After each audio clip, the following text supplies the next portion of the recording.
Samajwadi party corona काल में आम जनमानस की मदद करने की काम कर रही है। इस समय हमारे राष्ट्रीय अध्यक्ष जी चुनाव एक तरफ है और जनता की मदद एक तरफ है, और यही मदद और यही सहयोग हम लोगों को सत्ता में ले आएगा। और उनका अहंकार और उनकी आपस की लड़ाई निश्चित तौर से उनकी लुटिया डुबो जाएगी। कहना तो बहुत आसान है कि घर में रहिए, सुरक्षित रहिए, लेकिन घर में खाने को कुछ है कि हम सुरक्षित रहेंगे? कितने लोगों आत्महत्या कर रहे हैं, नौजवान आज आत्महत्या कर रहे हैं, परिवार के परिवार आत्महत्या कर रहे हैं बेरोजगारी की वजह से। सरकार क्या कर रही है? उनको अपनी कुर्सी जाती हुई नजर आ रही है, उसको बचाने की वो लड़ाई लड़ रहे हैं। वो देश को महंगाई और कोरोना और शिक्षा और दवाई की लड़ाई उनकी नहीं है, और पहले भी उनकी कभी नहीं रही। नमस्कार, आप देख रहे हैं मीडिया हलचल। मैं हूं आपके साथ कृष्णा, और आज हम बात करेंगे कोविड महामारी को लेकर। जिस तरह से पूरे भारत में भूचाल आया, और ख़ासतौर पे जिस तरह से उत्तर प्रदेश बेहाल हुआ 20 दिनों में कोविड को लेके, और जिस तरह से इस पर राजनीति हुई। और हमारे साथ इस पर खास बातचीत करने के लिए वाराणसी से शिवपुर विधानसभा से संजय राधाकृष्णन जी हैं। और जिस तरह से कोविड इस महामारी में सत्ताधारी दल अपनी वर्चस्व की लड़ाई लड़ रहा है, जहाँ कोविड से लड़ना है वहाँ वर्चस्व की लड़ाई लड़ रहा है। ऐसे में तीसरा फेज कोरोना का आने वाला है। ऐसे में सरकार सिर्फ अलर्ट जारी कर रही है, लेकिन इस समय चुनाव जैसे जैसे उत्तर प्रदेश विधानसभा का चुनाव नज़दीक आ रहा है, लोग राजनीतिक दल राजनीति करना, अपना 6 महीना चुनाव बचा है उस पर राजनीति शुरू हो गई है। क्या कोविड से लड़ने के लिए सत्ताधारी दल उसके लिए तैयार है? यानी जिस तरह से 20 दिन में जितनी लाशें गिरी हैं, जितनी मौतें हुई हैं, उसको लेके सरकार कितना संज्ञान ले रही है, इसमें हमारे साथ है संजय जी। हम जानें जिस तरह से कोविड महामारी में पूरा उत्तर प्रदेश बेहाल हुआ, उसके बाद सत्ताधारी दल अपनी वर्चस्व की लड़ाई खुद में। देखिए, सबसे पहले आपका बहुत बहुत धन्यवाद। जब पिछले साल ये कोरोना महामारी आई, 1 साल का समय इनके पास था। 1 साल के समय में भारतीय जनता पार्टी की सरकार, मोदी सरकार, कभी भारत सरकार नहीं बनी, कभी आम जनता की सरकार नहीं बनी। साल भर ये चुनाव की तैयारी करते रह गए।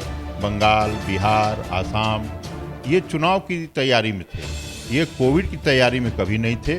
जिसका नतीजा ये हुआ कि जब दूसरी बार महामारी ये कोरोना की लहर आई, तो जिस तरीके से हाहाकार मचा, जिस तरीके से आम जनमानस हॉस्पिटल में ऑक्सीजन के बिना मर गया, इनके कुप्रबंधन के भय से मर गया।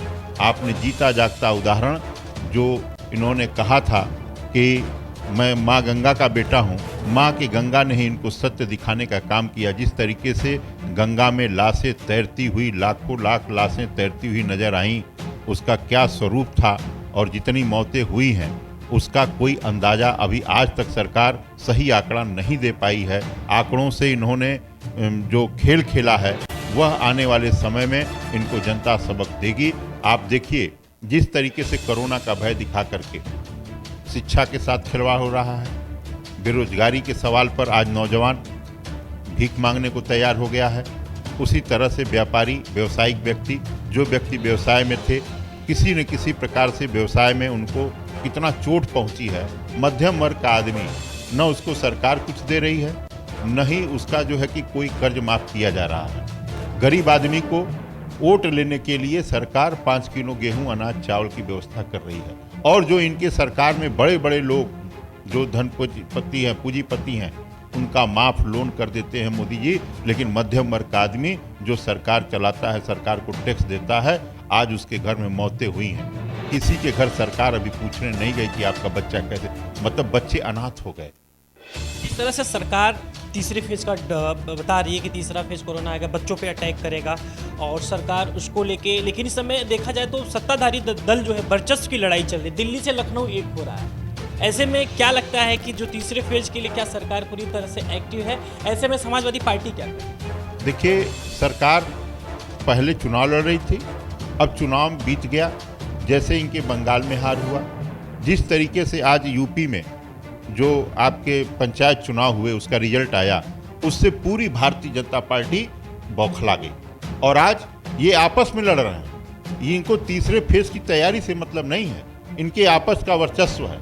एक तरफ योगी जी का वर्चस्व है, एक तरफ इनके ही सत्ता दल के विधायक और मंत्री और बैकवर्ड नेता कहीं न कहीं उपेक्षित खड़े हुए हैं, कहीं न कहीं संगठन और संघ अलग खड़ा हुआ है और ये धौंस से अपनी पार्टी की सत्ता को चलाना चाहते हैं। जिस तरीके से ये पिछली बार जो आया कोरोना, अगर उससे सबक नहीं लेंगे तो आने वाले समय में बहुत बुरी स्थिति होने वाली है, जिसका सारा दोष इन भारतीय जनता पार्टी के नेताओं के ऊपर जाएगा, योगी जी और मोदी जी के ऊपर जाने वाला है। ऐसे में समाजवादी पार्टी क्या अखिलेश यादव जी लगातार एक निर्वहन कर रहे थे कि भाई लोगों की मदद की जाए, ऑक्सीजन की व्यवस्था करा रहे थे, लगातार आप लोगों ने मदद भी किया, और क्या तीसरे फेज के लिए क्या तैयारी चले आप लोग? देखिए, विपक्ष की भूमिका ये थी कि इस महामारी में सरकार का सहयोग करना।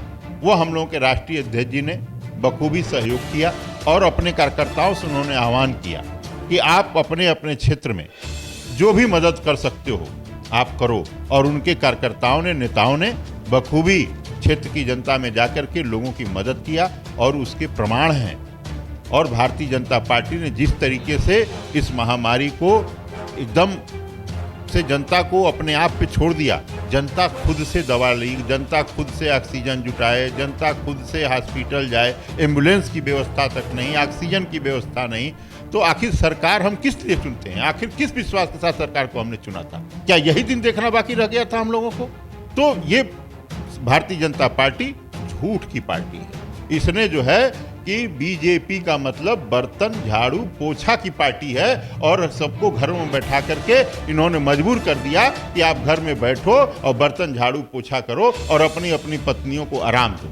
इन्होंने यहाँ तक हम लोगों को पहुँचा दिया है। तो अब हमारे राष्ट्रीय अध्यक्ष अखिलेश यादव जी के निर्देश पर हम लोग शुरू से, पहले ही दिन से, जब से कोरोना महामारी आई तब से समाजवादी पार्टी के कार्यकर्ता समाज में काम कर रहे हैं, और आगे भी हम लोगों के नेता के निर्देश पर हम लोग काम कर रहे हैं। हम बात करें महंगाई की, बात करें इस महामारी में, खासतौर पे इंसान को एक टाइम का भोजन, उसको अनाज लाना, खाना, इस महामारी में जिस तरह से जो रोज़मर्रा की ज़िंदगी जी रहे हैं, लेबर मजदूर हो गए, जो रिक्शा चालक हो, डेली कमाने खाने वाले हैं, उनकी ज़िंदगी बहुत ही कठिन हो गई इस कोविड महामारी में। हम बात करें महंगाई की, तो जब बीजेपी विपक्ष में रहती थी, गैस सिलेंडर के दाम बढ़ते थे, पेट्रोल के दाम बढ़ते थे, तो सड़क पे आ जाते थे, सिलेंडर लेके सड़क पे आ जाते थे। क्या आज जिस तरह से महंगाई बढ़ रही, पेट्रोल 100 के पार जा, सिलेंडर 400 से 750 900 पहुँच जा रहा है, ऐसे में क्या विपक्ष कहीं कमज़ोर नज़र आ रहा है? विपक्ष इसको लेके, जिस तरह से बीजेपी सड़क पर उतरती थी महंगाई को लेके, क्या आज विपक्ष उस भूमिका में कहीं नजर नहीं आ रहा? देखिए, विपक्ष अपनी भूमिका में है, लेकिन इस महामारी को दिखा करके भारतीय जनता पार्टी जिस तरीके से विपक्ष को रोकने का काम कर रही है, आपने देखा किसान आंदोलन को किस तरीके से सरकार ने रोकने का प्रयास किया महामारी के रूप में। उसी तरीके से आप देखिए, एक रोजगार बताया था भाजपा के लोगों ने कि कुछ नहीं कर सकते तो पकौड़ा तल सकते हो। अब बताइए, कड़वा तेल, हमारी नज़र डीजल पेट्रोल पे थी, डीजल पेट्रोल 100 पार गया और कड़वा तेल 200 पार गया। मतलब कहाँ से कहाँ स्थिति, अब तो पकौड़ा भी आप नहीं तल सकते। उसी तरीके से आप देख लीजिए कि गरीब क्या खाएगा, क्या कमाएगा। किसी भी बच्चों की फीस माफ नहीं हुई, मध्यम वर्ग का आदमी अपने बच्चों की फीस नहीं दे पा रहा है, तो ऑनलाइन क्लासेज उसकी बंद हो जा रही हैं। इस एक तरफ आपने रोजगार बंद कर दिया, और एक तरफ ये कहना तो बहुत आसान है कि घर में रहिए, सुरक्षित रहिए, लेकिन घर में खाने को कुछ है कि हम सुरक्षित रहेंगे? कितने लोगों आत्महत्या कर रहे हैं, नौजवान आज आत्महत्या कर रहे हैं, परिवार के परिवार आत्महत्या कर रहे हैं बेरोजगारी की वजह से। सरकार क्या कर रही है? सरकार तो वो आपस में लड़ने का काम कर रही है। उसको सिर्फ हमको हिंदू और मुस्लिम, राम और भगवान, इसमें वो परेशान है, वो जनता में परेशान नहीं है। उनकी अपनी कुर्सी जाती हुई नजर आ रही है, उसको बचाने की वो लड़ाई लड़ रहे हैं। वो देश को महंगाई और कोरोना और शिक्षा और दवाई की लड़ाई उनकी नहीं है, और पहले भी उनकी कभी नहीं रही। वो राम मंदिर बनवाने आए थे, वो जो है मंदिर मस्जिद करने आए थे, वो हिंदू मुसलमान करने आए थे, वो अगड़ा पिछड़ा करने आए थे, और उन्होंने खूब किया। आज सिलेंडर का दाम देख लीजिए, 400 से 900 हो गया, पेट्रोल दाम 40 रुपया से 100 रुपया हो गया। फिर ये जो आपका जो है कि कड़वा तेल जो 40 रुपया, 45 रुपया, 60 रुपया मिलता था, आज 200 रुपया के पार हो गया। आज हल्दी 200 रुपया किलो के पार हो गई। तो आपदा में अवसर इन लोगों ने बनाया है, और उसका आनंद वो ले रहे हैं। आम जनता मर रही है, इसका उनको जो है कि जवाब जनता 2022 और 2024 में उनको बखूबी देगी। आप समय का इंतजार करिए। चुनाव, विधानसभा, लास्ट सवाल आपसे, विधानसभा का चुनाव 6 महीना शेष और बचा है, और इधर कोविड महामारी भी चल रही है और ख़ासतौर पे समाजवादी पार्टी विपक्ष में है। चुनाव की क्या तैयारियां चल रही, जिस तरह से सत्ताधारी दल को चुनाव की तैयारी में लगभग 10 दिनों से देखा जाए तो दिल्ली से लखनऊ एक हो गया। ऐसे में समाजवादी पार्टी की क्या तैयारियां चल रही हैं?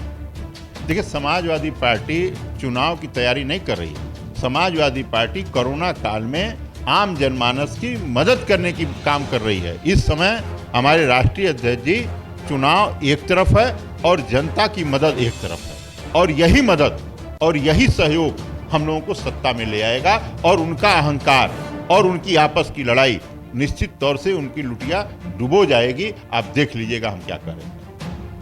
जिस तरह से भारतीय जनता पार्टी आपदा में, संजय जी का साफ तौर पे कहना है कि भारतीय जनता पार्टी इस आपदा में अवसर खोजा है और जो उनका अहंकार है और जिस तरह से राष्ट्रीय अध्यक्ष अखिलेश यादव जी का जनता के प्रति सहयोग है, वही उनको दोबारा एक बार 2022 में फिर एक बार सत्ता में लाएगी।